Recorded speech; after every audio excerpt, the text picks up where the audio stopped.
What is your goal when you play Project Zomboid? Is it to survive as long as possible, or maybe kill as many infected as possible? There's not really a definitive answer to this question.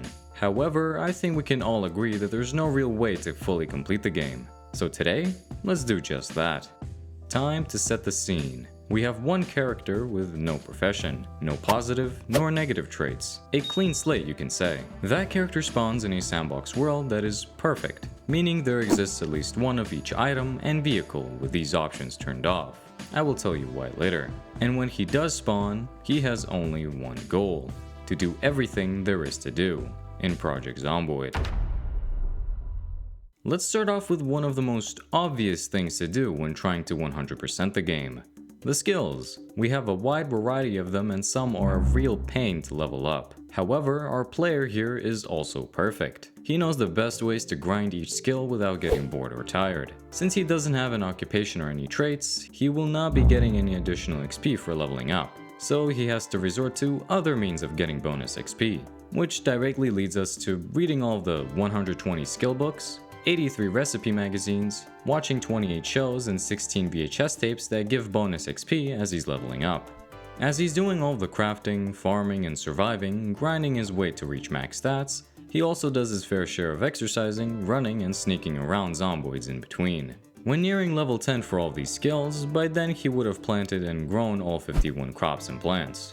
Same goes for cooking. By then he read all of the cooking magazines and also cooked up 71 recipes, all the way from pouring some cereal in a bowl to making the most delicious pies and pancakes in Kentucky. In some of these cooking recipes you need fish, small or big game to cook them up.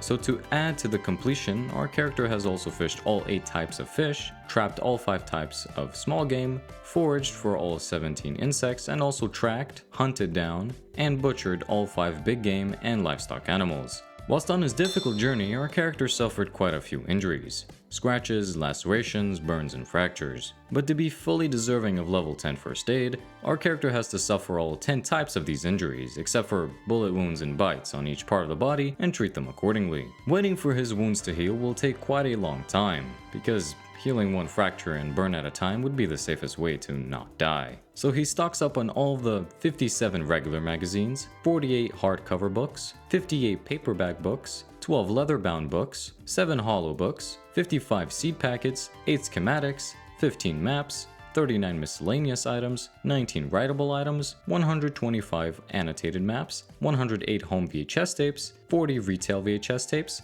and 65 shows that don't give any XP, 74 CDs, 204 radio broadcasts that aired before the Nox infection took over, and also 7 newspapers. For those wounds to heal, entertainment couldn't be the only way to help.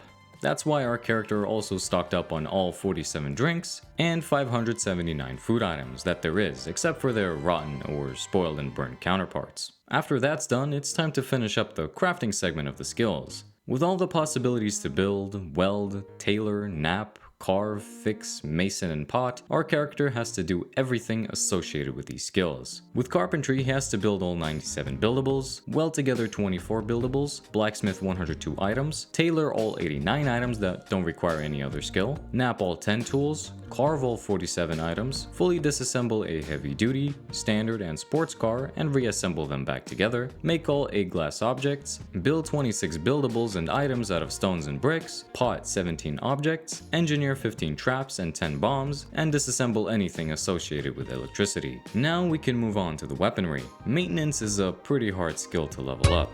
As our character is grinding for it, he is also killing a lot of zomboids, with any axe, long blade, long blunt, short blunt weapon, and also a spear. When he gets enough levels, he can finally craft some of the weapons and items that require the maintenance skill. That would be 92 in total. But also, to not forget, some weapons and regular items also require carpentry and welding to be crafted, so that also is out of the way. Now, do you remember these settings that we disabled before embarking on this journey? These settings basically turn off zomboid respawns. This makes it way easier to accomplish our character's next task, that is to kill every single zomboid in Kentucky. How many are actually there, I'm not gonna count, so put your best guesses in the comments below. With the growing proficiency of using melee weapons to dispatch the infected, after a little while our character stocks up on a lot of ammo, so to spice things up, he starts to also use firearms to level up the aiming and reloading skills.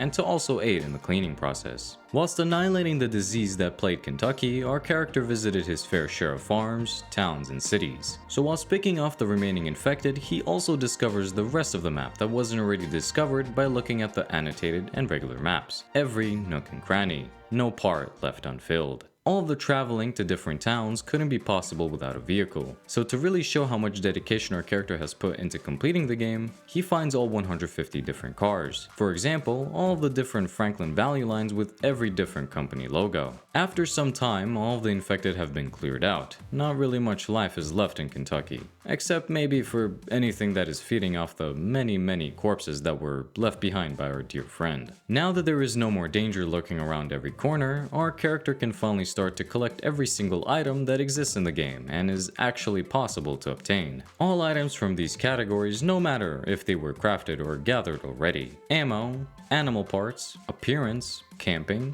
clothing, different colors don't matter. Communication, containers, not counting backpacks and vests, cooking, corpses, electronics, explosives, fire sources, fluid containers, gardening, household, instrument, junk, materials, medicine, memento, security, sports, tools, traps, vehicle parts, weapons, and weapon parts. I've excluded any food from this collection because our character has already tasted everything there is, and anything from the entertainment and literature section has also been found, watched, and read. It's a long and grueling process, but after scouring every single forest, building, and city, our character has finally found the thousands of items in Project Zomboid. All of the weapons, mementos, explosives, and clothing have been found and safely stashed in a ton of crates. Now one might ask, what is there still left to do?